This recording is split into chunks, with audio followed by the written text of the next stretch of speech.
여러분, 도플갱어라는 단어를 들어보셨습니까? 도플갱어.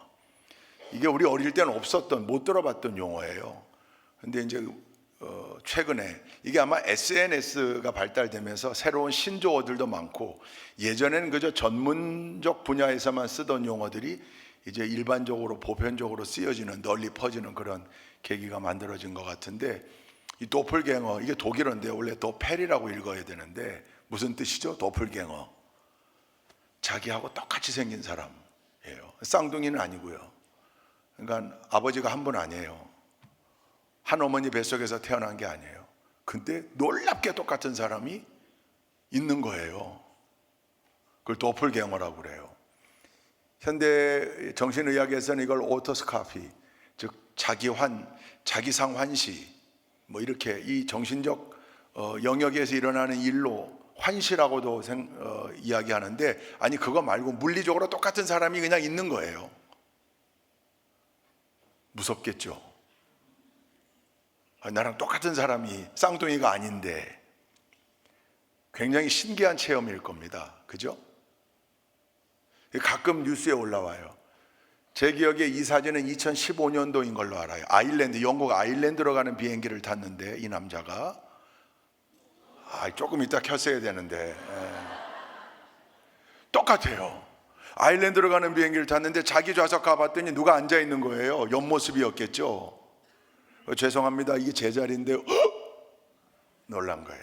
그 뒤에 주변에 있던 같은 비행기를 탄 사람들도 다 깜짝 놀란 거예요. 그래서 저 스튜어디스가 기념으로 사진을 찍어준 거예요. 거의 판박이죠.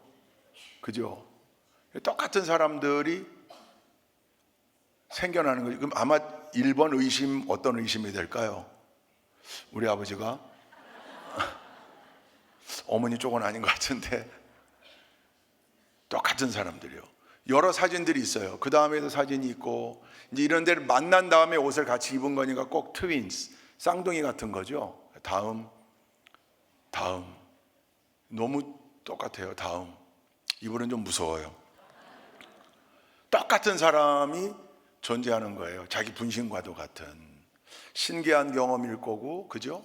당혹스럽기도 할 거고 그럴 거예요. 근데 이상하게 이 도플갱어를 만나면 급속도로 심리적 유대감을 갖게 된대요. 쌍둥이들이 굉장히 친밀한 관계를 갖는 것처럼, 이제 그래서 이 도플갱어를 만나면 이제 따져볼 거 아니에요. 족보도 따져보고 다 따져보니까 문제가 없는데, 야 어떻게 이렇게 똑같이. 근데 신기하게도 이 사람들이 좋아하는 취미, 좋아하는 음식, 이런 부분들까지 거의 흡사하다는데 깜짝 놀란대요. 그래서 이걸 전문적으로 호주에 있는 애들레이드 대학이라는 연구소에서 4,000명의 표본을 뽑아서 연구해 봤어요. 도대체 이 우리 70억, 80억 인류 가운데 이렇게 똑같은 도플갱어를 만날 확률이 얼마나 될까 연구하고 계산해 봤더니 확률적으로는 그게 1조 분의 1이래요. 1조 분의 1. 그러니까 여러분, 우리나라 로또가 1등이 확률이 어떻게 되는지 아세요? 814만 분의 1이에요.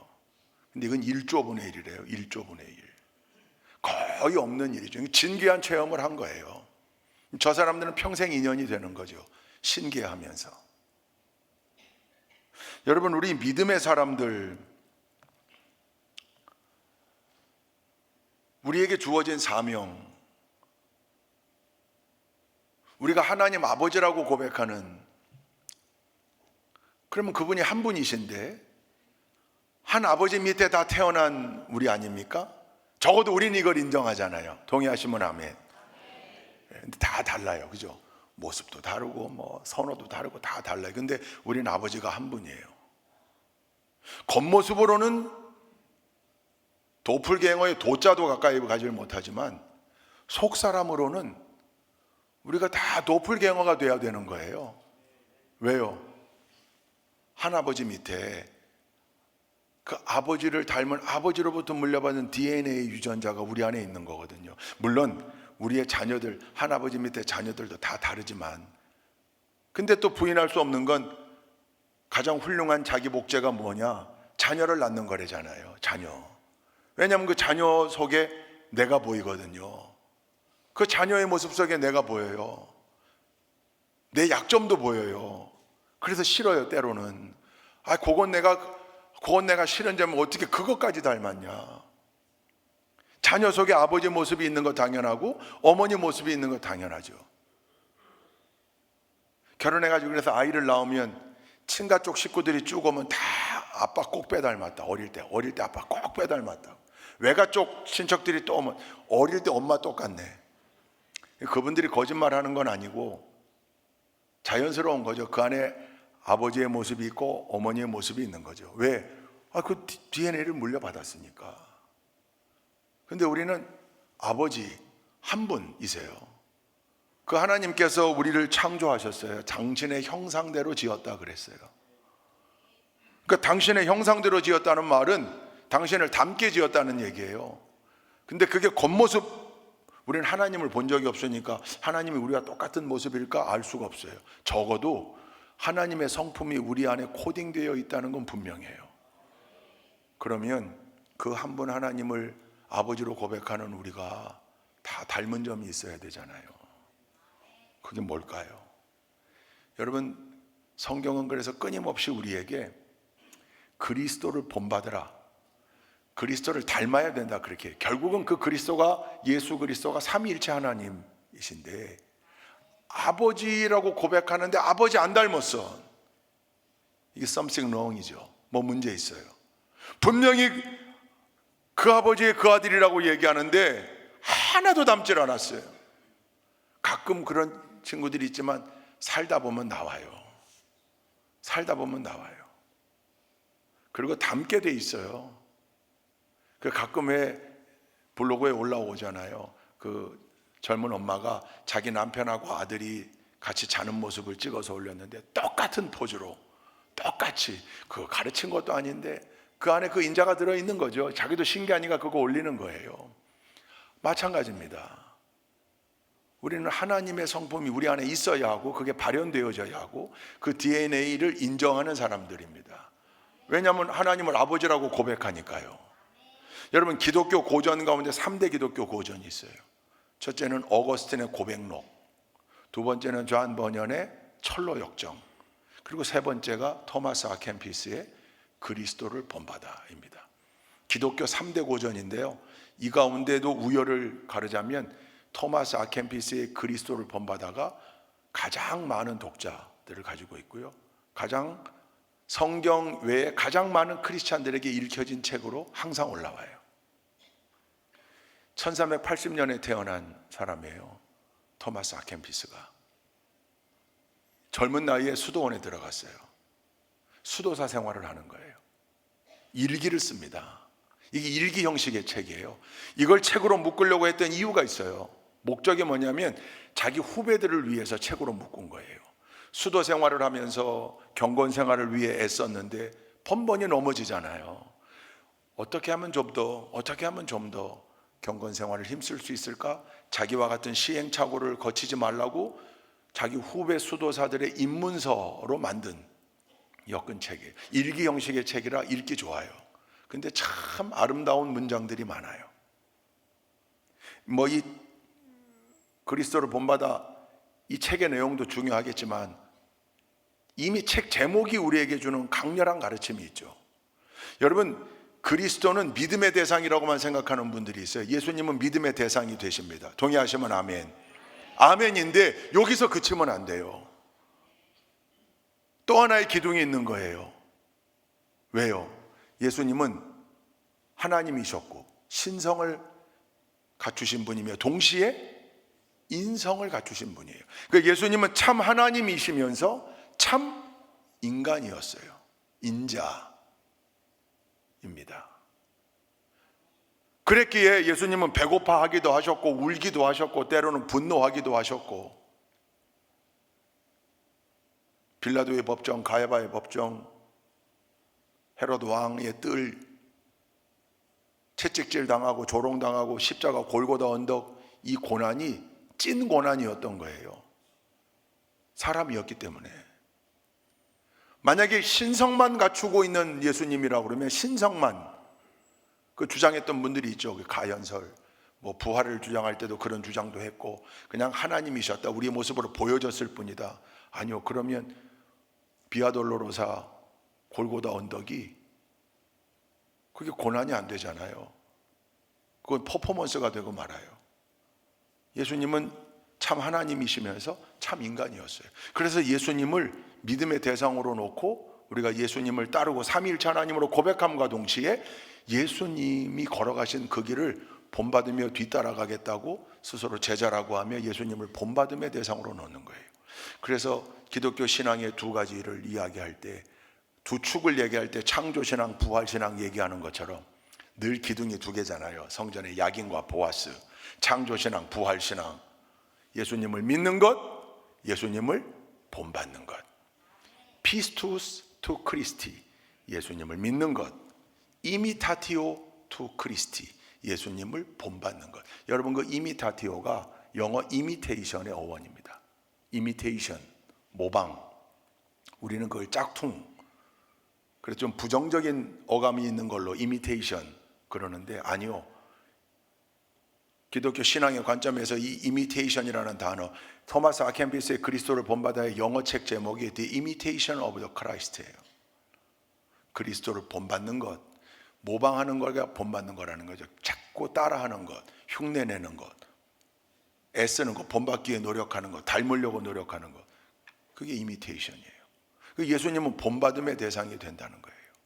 여러분, 예수님을 본받아야 된다는 것, 예수님의 뒤를 따라가야 된다는 것, 이걸 잊어서는 안 돼요. 예수님은 본받음의 대상이기도 한 거예요. 여러분, TV 프로그램 가운데 JTBC에 히든싱어라는 프로그램이 있었어요. 보신 분들 많을 거예요. 그전에도 모창 가수들은 쭉 있었죠. 대표적으로 나훈아 씨를 모창했던 너훈아, 뭐 패튀김 씨 모창했던 패튀김, 자기들이 이름 붙인 거예요, 스스로. 조용필을 모창했던 조영필. 자기들이 그렇게 풍자적으로 이름 붙여놓고 나와서 흉내냈어요. 조금 희화화하기도 했고, 근데 그분들이 노래를 대단히 잘하거나 가창력이 있거나 그러지 않았어요. 다만 그 원조 가수들의 특징적인 부분, 뭐 머리 스타일, 뭐 얼굴 표정, 나훈아 씨 그 입술 깨무는 장면, 이런 거 그냥 흉내낸 거예요. 그래도 사람들이 그게 재밌으니까 박수 쳐줬고, 그분들이 그 흉내내면서 그 노훈아 씨가 언젠가 나와서 인터뷰하는데 자기 나훈아 씨 덕분에 수입이 그걸로 생겨서 아이들 키웠노라고, 먹고 살았노라고. 근데 이게 이 수준이 아니라 히든싱어는 정말 똑같은 사람들, 노래도 똑같이 잘 부르고 음색도 똑같은 사람들, 그 전국에서 몰래 발굴해다가 그 드럼통 안에다 집어넣어놓고 다 1, 2, 3, 4, 5, 6 해놓고 거기 원조 가수도 들어가게 해놓고 노래 부르게 한 다음에 누가 원조 가수인지 방청객들하고 패널들이 고르는 거예요. 그거 다 보셨을 거예요 아마. 거기 공통적인 얘기가 나와요. 그 흉내냈던 그 원조 가수를 흉내내는 그 모창 가수로 출연한 시청자들이 늘 공통적으로 얘기해요. 첫째, 그 가수를 너무 좋아했다. 둘째, 그 가수의 노래를 늘 듣고 살았다. 셋째, 그래서 그 가수처럼 부르려고 노력하고 듣고 하다 보니까 어느 순간에 자기 음색이 바뀌더라. 보이스 컬러가. 넷째가 중요해요. 자기 사춘기 시절 방황할 때 언니 좋아하면서 언니 노래 들으면서 보냈어요. 이겨냈어요. 형님 노래 들으면서 내 모진 인생의 풍파의 시기에 내가 견뎌낼 수 있었습니다. 이런 얘기를 공통적으로 하는 거예요. 너무 좋아했다, 사랑했다, 늘 들었다, 그리고 연습했다. 그러다 보니까 보이스 컬러까지 달라지더라. 신기한 건요, 노래를 부르면서 그 무대 위에서 보여주는 퍼포먼스, 무대 매너까지 너무 기가 막히게 닮아요. 근데 더 감동인 건 원조 가수들의 반응이에요. 어떨 땐 떨어지는 원조 가수도 있어요. 자기 흉내낸 사람한테 떨어져요. 많은 사람들이 그 사람이 진짜라고 그러고 원조 가수를 가짜라고 그러는 거예요. 근데 그런 게 나오더라고요. 이 원조 가수는 시간이 지나면서 조금 창법도 바뀌고 목소리도 바뀌었는데, 이 모창 가수들은 20년 전 자기가 그 음반 발매할 때 그 CD 고음성 그대로 보존돼 있어서 방청객들이 오인하는 거예요. 그 정도로. 근데 이걸 떨어진 사람도 불쾌해하질 않아요. 공통이 전부가 감동인 거예요. 원조 가수들이. 왜? 아니 내가 뭐라고, 나 같은 존재가 뭐라고, 날 그렇게 사랑해주고 날 닮으려고 내 노래를 그렇게 좋아해주고 그거 그렇게 부르다가 20년 전에 나보다 더 나 같은 노래를 하고 있는 그 자기 팬들을 보면서 한결같이 하는 고백이 이거예요. 제가 사실 요즘은 좀 슬럼프였거든요. 제가 노래하는 일에 흥미를 잃기도 했고, 이게 의미 있는 일일까? 자기 직업에 대한 회의가 오기도 했는데, 오늘 여기 와서 나 좋다고 내 노래 따라 부르며 나 흉내내는 이 수많은 팬들, 그게 뭐 수백 명 가운데 거르고 거른 사람들이거든요.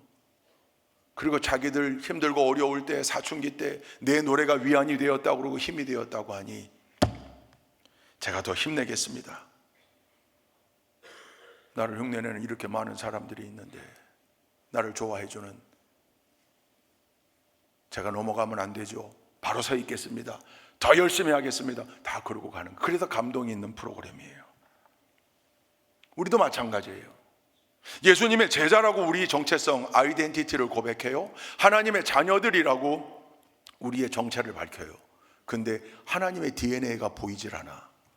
예수님의 모습이 우리 속에 보이질 않아. 그럼 그건 가짜죠. 그건 가짜죠. 이미테이션도 못 되는 거예요. 성경은 늘 우리에게 강조해요. 예수님을 믿으며 동시에 예수를 본받는 자가 되라. 예수를 닮는 자가 되어야 한다. 예수님의 걸어간 그 길을 걸어가야 하며 예수 닮기 위해 노력해야 된다. 특히 신약 성경 27권 가운데 사도 바울이 쓴 성경이 13권이잖아요. 바울의 서신서들. 거기 바울이 계속 이걸 강조해요. 예수님을 본받아야 된다. 그리스도를 본받는 자들, 즉 그리스도를 닮기 위해 노력하고 그리스도를 모방해라. 자기가 했듯이. 그걸 끊임없이 강조해요. 바울이 어떤 사람입니까? 예수를 저주했던 사람이에요. 증오했던 사람이에요. 예수 믿는 자들을 옥에 가두고 잡아 죽였던, 핍박했던 사람이에요. 근데 그가 예수를 만난 다음에 세계관이 바뀌어요. 예수 그리스도를 본받는 것 외에는 자기가 가진 모든 것을 배설물로 여겼다고 그랬어요. 오직 예수. 이 얼마나 어려운 일입니까? 그러나 또한 위대한 일입니까? 그렇게 삶의 궤도를 수정하고 난 다음에 늘 그 예수를 증거하고 그 예수 닮으라고 가르치는 일에 평생을 바쳤던 사람이고, 결국 그 일 하다가 순교했습니다.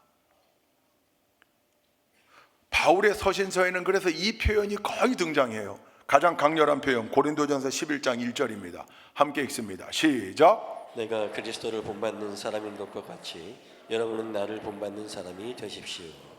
이 말씀을 제대로 해석할 필요가 있어요. 이 말씀을 읽다 보면 가끔 오해해요. 야, 사도 바울이 이렇게 안 봤는데 이 사람 굉장히 교만하네 이거. 자기를 본받는 사람이 되라고 그러네. 여러분, 우리가 본받음의 대상으로 삼아야 하는 이미타티오 투, 그 자리엔 크라이스트, 그리스도만이 존재해야지 거기에 사람이 올 수 없어요. 사람이 오면 안 돼요.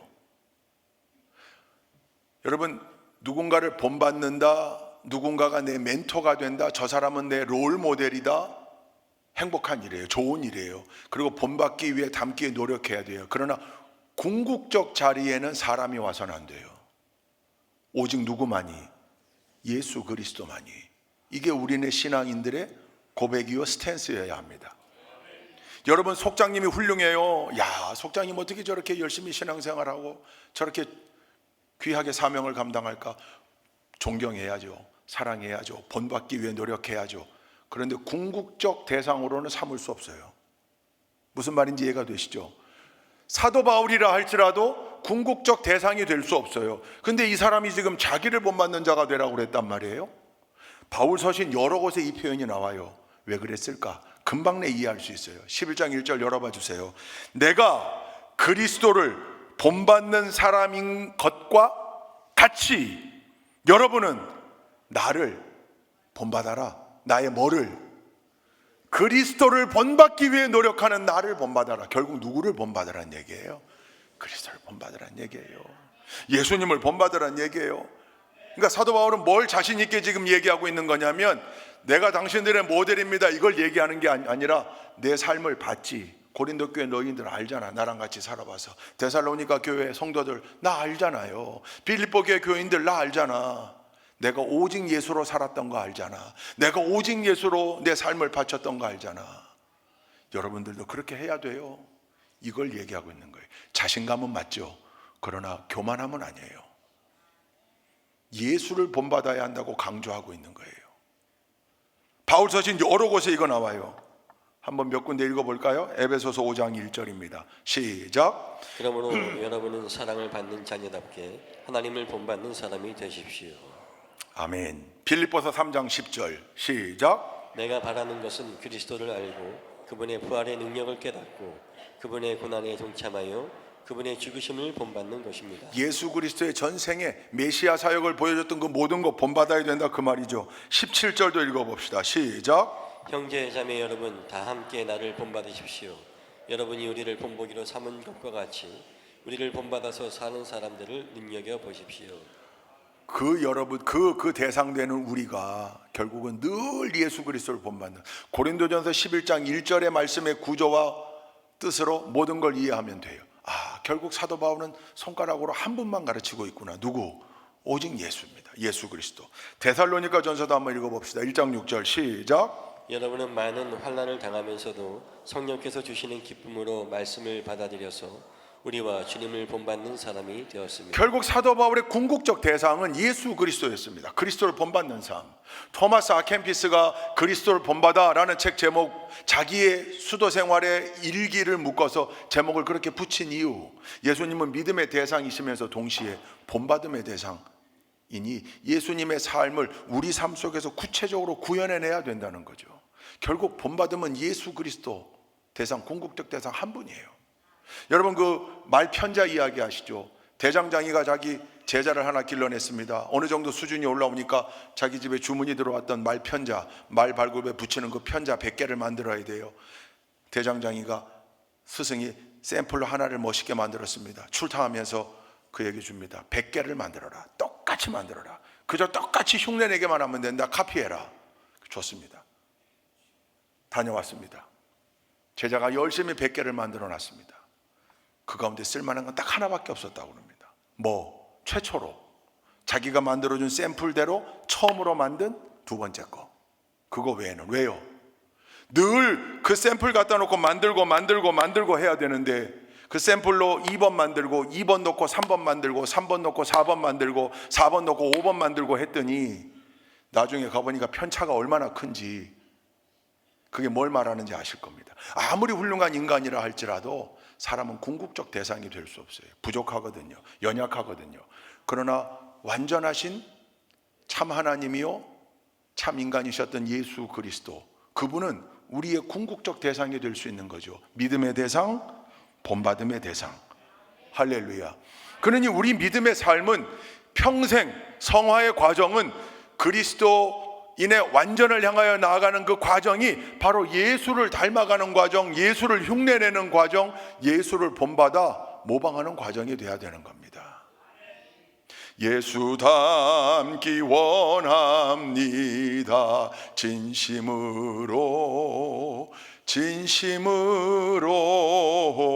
진심으로 예수 닮기 원합니다. 진심으로. 할렐루야. 여러분, 찬송가의 가사만이 아니라 우리네 삶이 일평생 예수 닮는 삶이 되어야 하거든요. 예수님을 본받기 위해 흉내내고 모방하는 삶, 그게 예수님의 마음도 감동시킬 거고요. 히든싱어처럼 그 가운데 우리네 삶이 풍요로워지고 하나님의 은혜의 바다에 빠지는 체험을 하게 된다는 거죠. 여러분, 예수님을 닮기 위해 그럼 뭐 해야 될 것인가? 예수님의 어떤 성품, 어떤 거 담고 싶으세요? 물 위를 걸으신 거? 물로 포도주를 만드신 거? 죽은 사람 벌떡 일으킨 거? 가끔 목사님들끼리 만나면 그런 얘기해요. 농담으로 목회에 대한 어려움들을 토로하고 그러다가 늘 농담으로, 아휴, 누구 하나만 번쩍 살리면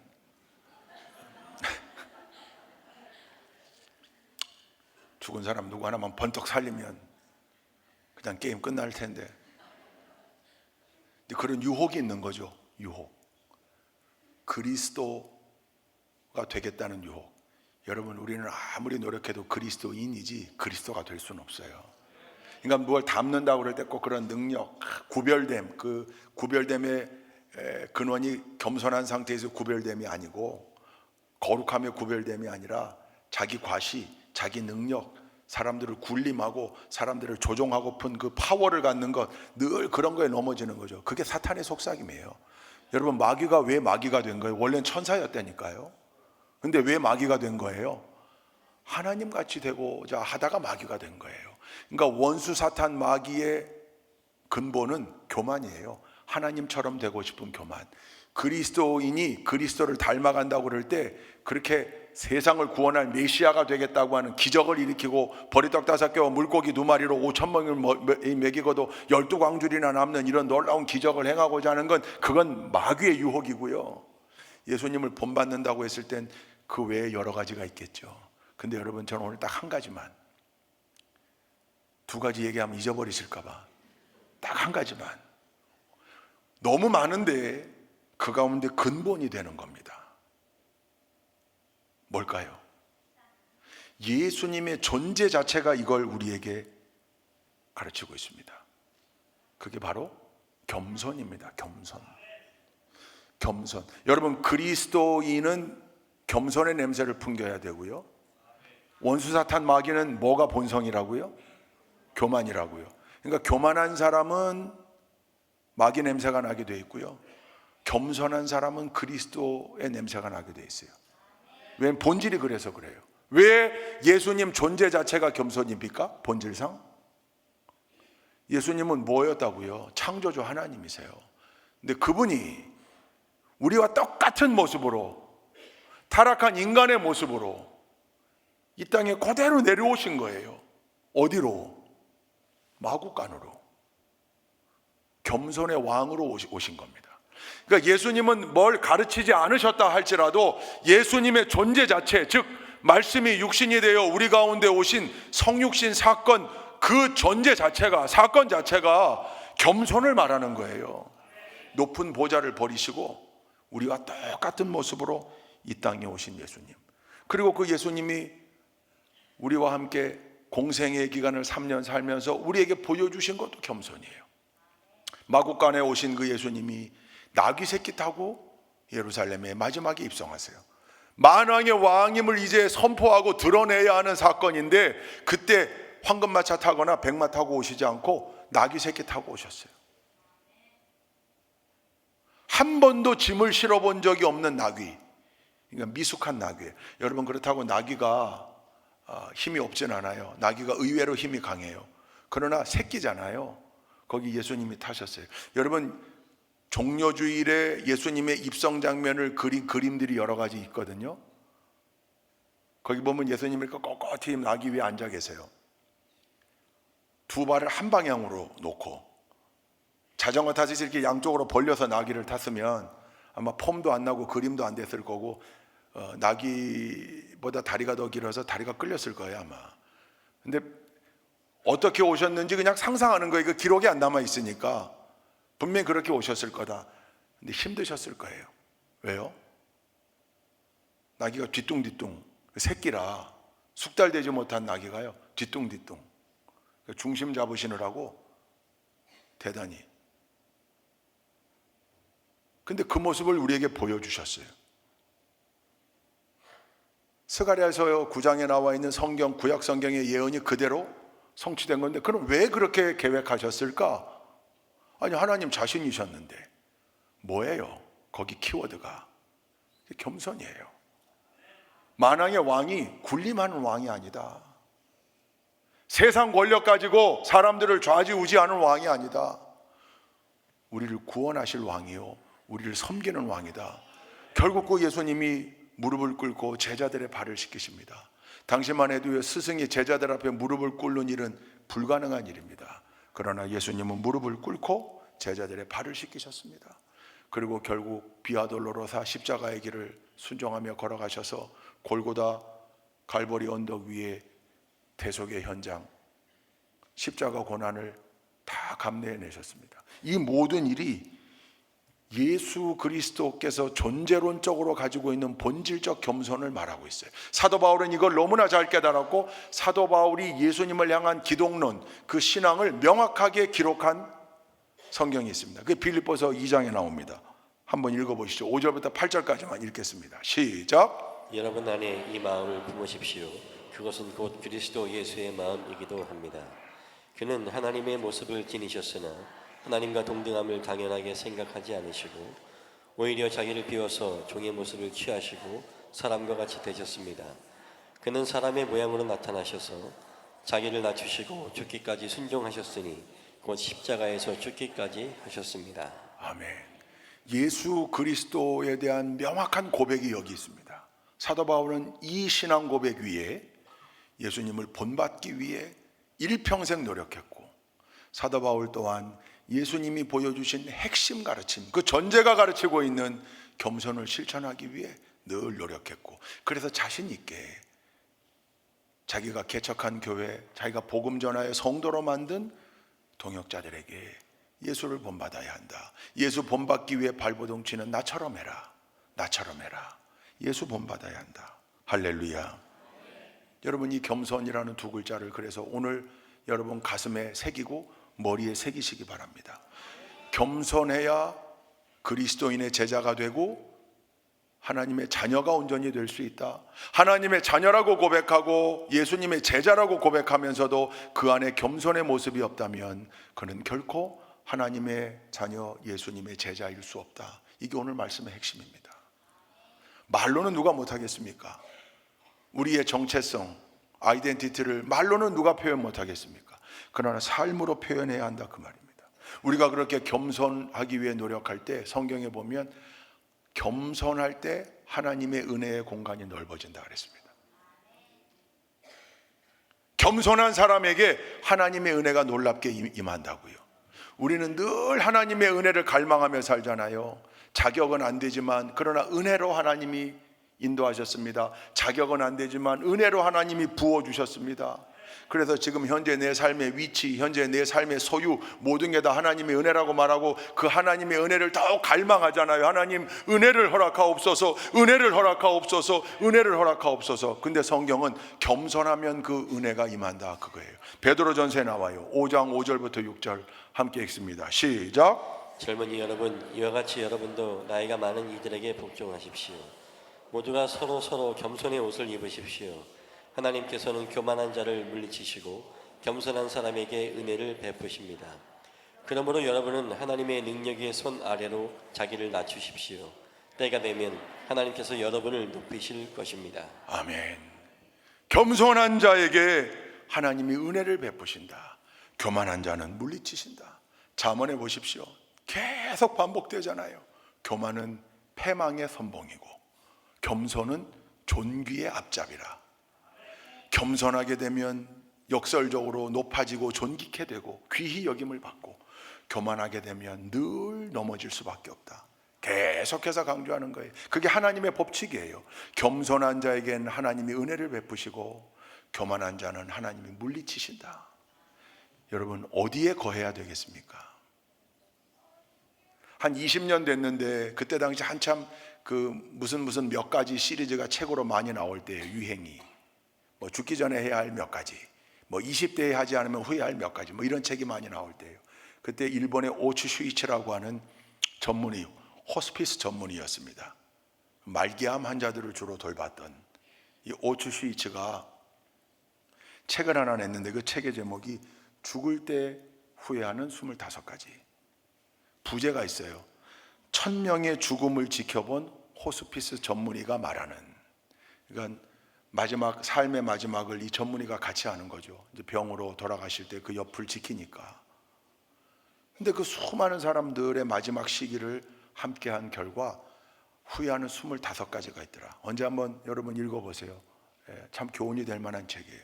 거기 세 번째가 뭐냐면 조금만 더 겸손했더라면 예요.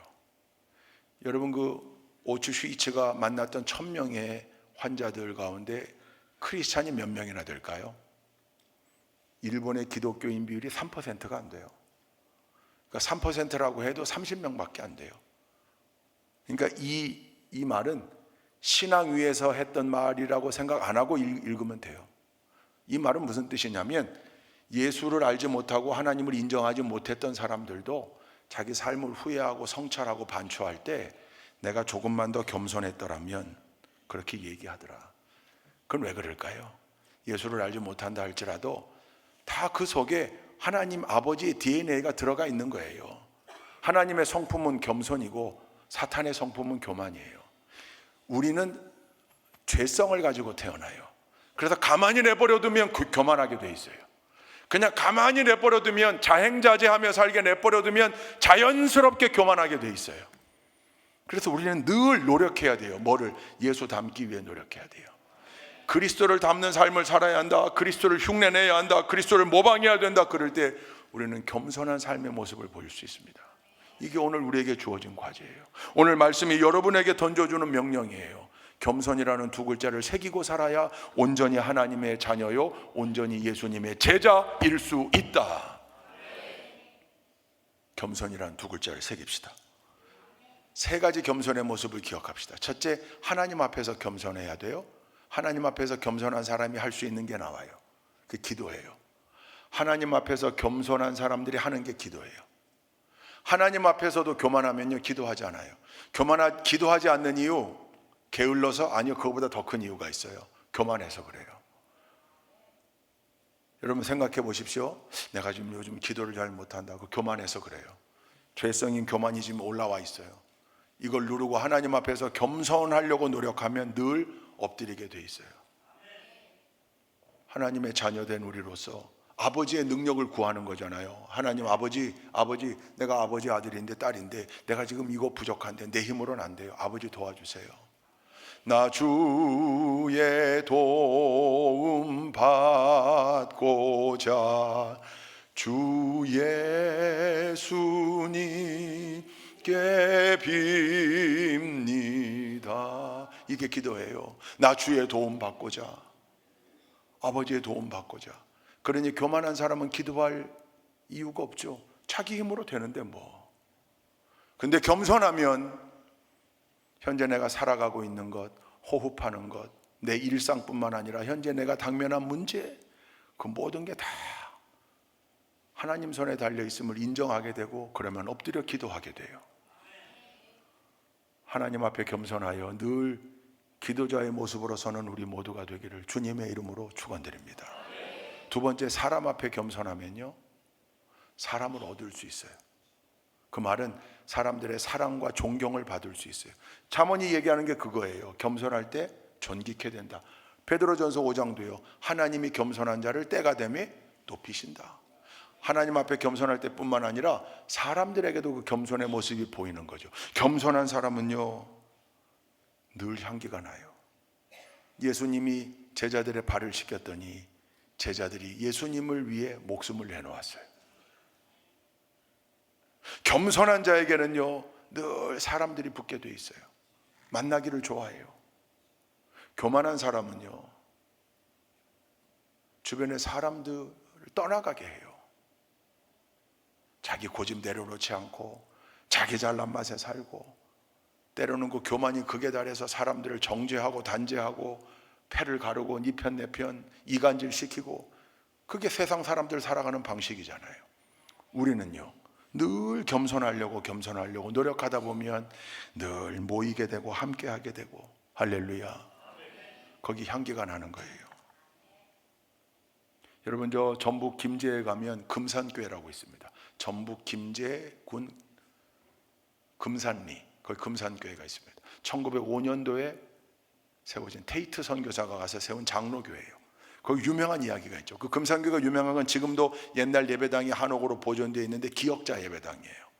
남자와 여자가 따로따로 예배드렸던 그 예배당이에요. 근데 이게 기역자 예배당, 보존되어 있는 옛날 교회, 남녀가 유별하여 따로 드렸던 예배당, 뭐 이것 때문에 유명한 것보다 훨씬 더 유명한 게 있어요. 스토리 때문에 그래요. 거기 조덕삼 장로님하고 이자익 목사님 이야기예요. 테이트 선교사가 와가지고 지역 유지를 전도했는데 그게 조덕삼 씨였습니다. 한학자였고 재상가, 지주였습니다. 그때 이 조덕삼 씨가 경상도에서 자기 마을로 온 이자익이라는 이 17세였던 걸로 기억이 되는데 그 소년을 집에 채용을 해요. 머슴으로, 말을 관리하는 마부로. 왜냐하면 오갈 데가 없었거든요. 고아였습니다. 근데 복음을 받아들이니까 그 집안이 다 교회를 나가게 되고 같이 신앙생활해요. 장로 피택을 하는데 조덕삼 씨는 떨어지고 자기 집의 모습이었던 이자익 씨가 장로 피택이 됩니다. 그때 주인이었던 조덕삼 씨가 진심으로 축하해주고 그를 세워줍니다. 아니 이미 그 모습들과 함께 종들과 함께 다 가서 교회에서 예배 드릴 때 교회에서는 다 똑같은 하나님의 자녀라고 했어요. 그 성도들도 아마 약자 편이었겠죠. 조덕삼 씨도 훌륭했지만 오히려 이자익을 먼저, 나이도 어리고 신분도 그런데 장로로 세운 거예요. 2년 뒤에 조덕삼 씨도 장로가 됩니다. 훌륭하게 장로의 직분을 감당하는 걸 본 이자익을 본 조덕삼 씨가 그 테이트 선교사와 함께 뜻을 모아 그를 신학교를 보냅니다. 목사가 돼요. 최선을 다해 섬겼습니다. 조덕삼 씨의 손자가 국회 부의장을 지냈던 조세영 씨고요. 이자익 목사님의 손자가 고분자 화학을 전공한 유명한 박사입니다. 그 위대한 두 인물의 손자들이 함께 모여서 금산교회에서 예배를 드리며 위대한 할아버지들이 오늘날 우리를 있게 했다. 근데 그 할아버지들이 가지고 있었던 게 무엇인가? 겸손이었어요. 조덕삼 장로님도 최선을 다하여 섬겼고 이자익 목사님도 결코 자고하지 않고 자기의 출신은 천했지만 하나님의 은혜로 내가 여기까지 왔노라. 여러분 장로교 총회장을 3번이나 지냅니다. 겸손할 때 하나님이 높이시고 겸손할 때 사람들이 모이고 겸손할 때 사랑받을 수 있고 존경받을 수 있어요. 그 겸손이 우리에게서 끊어지지 않기를 주님의 이름으로 축원드립니다. 마지막 3번째로 그 겸손한 사람이 그 하나님께 쓰임받고 사람에게도 쓰임받습니다. 여러분 쓰임받기를 원합니까? 쓰임받지 않기를 원합니까? 쓰임받아야 되지요. 그게 우리의 존재 가치입니다. 그게 사명이고 소명입니다. 쓰임받지 못하는 사람들은 제대로 된 제자가 아닙니다. 제자는 스승의 쓰임을 받을 수밖에 없어요. 여러분 제가 어릴 때 주말에 영화 나왔던 서부, 그때는 그 서부 영화가 얼마나 재밌었는지 몰라요. 그 제목이 하이눈입니다. 정오라는 뜻. 하이눈, 딱 정오. 해가 중천에 떴을 때 정오. 게리 쿠퍼가 주연한 영화인데 커서 다시 봤어요. 하이눈. 옛날 생각나더라고요. 제가 어렸을 때인데 그 설을 기니까 얘기 다 못하지만 뭐 좋은 사람 나쁜 사람 싸우는 거잖아요. 주인공이 마을을 지키기 위해 악당들과 싸워야 되는데 하이눈 꼭 정오에 그들이 오겠다고 했어요. 악명 높은 악당들이에요. 사람들이 다 뒷걸음질 칩니다. 그때 주인공이 홀로 나와 그들을 대적하기로 합니다. 그 게리 쿠퍼예요. 그때 마을 사람들을 이 일로 초청합니다. 같이 하자. 마을을 지키자. 악당들로부터 마을을 지켜내자. 근데 전부 다 뒷걸음질 치는 거예요. 근데 그때 한 사람이 뭐라고 핑계를 댔냐면 저는 총을 잘 쏠 줄 모릅니다. 사격을 잘 못합니다. 그렇게 핑계대고 위험한 일로부터 뒷걸음질 칠 때 그때 주인공이 했던 말, 나는 지금 총을 잘 쏘는 사람이 필요한 게 아닙니다. 나는 이 일을, 마을을 지키는 이 일을 내 일이라고 생각하는 사람이 필요한 겁니다. 내 일. 저는 어린 마음에도요 그게 너무 멋있었어요. 그 말뜻이. 나중에 커서 목회하게 되면서 그 대사가 더 가슴에 절절히 와닿아요. 왜냐하면 교회 안에 늘 사명을 3인칭으로 대상화시키는 사람들이 있거든요. 늘 1인칭이 되질 않고 참여하지 않고 그저 3인칭. 아니, 어떤 분들은 직분을 가진 사람임에도 불구하고 늘 3인칭으로 객체화시켜놔요. 분리시켜요. 여러분, 우리가 교회고, 우리 각자가 교회고, 우리 각자가 좋은 교회 공동체고, 사명은 특정 사람들에게 주어져 있는 게 아니라 우리 모두에게 주어져 있는 거예요. 그러니까 3인칭 관찰자 시점으로 얘기하면 안 돼요. 늘 그게 내일이 돼야 되는 거예요. 교회 일이 내일이에요. 그래야 좋은 교회 교인입니다. 좋은 교회 멤버십을 가지고 있다는 건 단순히 교적에 올라와 있어서가 아니고, 단순히 직분이 있어서 좋은 교회 교인입니까? 아니요. 이 교회 일이 내일이 되는 거고, 교회 일은 결국 하나님의 일이라는 걸 인정하는 사람들이에요. 왜냐하면 교회의 머리가 누구십니까? 예수 그리스도이십니다. 그 머리 되시는 예수 그리스도의 명령을 받아 움직이는 손가락, 발가락, 오장육부를 우리가 감당하고 있는 거죠. 그게 지체라는 표현 아닙니까? 그러니 이 일은 내일이에요. 전체의 일이 내일이에요. 그 의식을 가져야 돼요.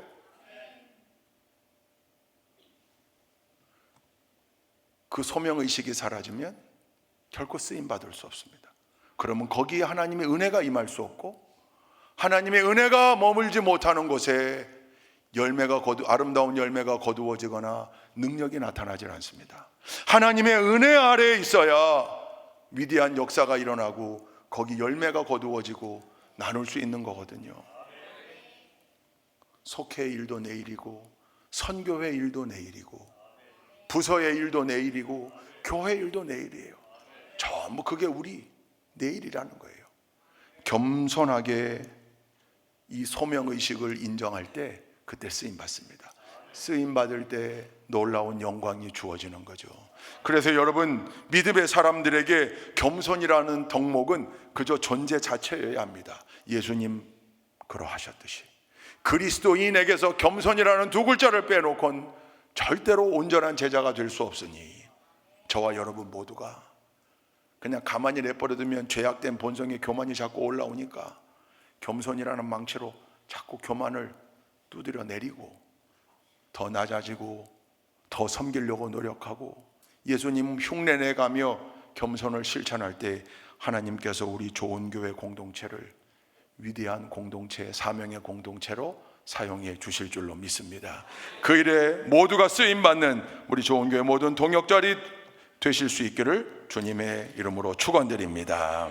좋으신 하나님, 예수 그리스도를 본받아 언제나 겸손이라는 두 글자를 가슴에 새기고 머리에 새겨 우리의 삶 속에서 그것을 실천하며 살기를 소원합니다. 우리 좋은 교회 성도들 단 한 사람도 이 일에서 예외가 되지 않도록 인도하여 주옵소서. 예수 그리스도의 이름으로 기도 올리옵나이다. 아멘.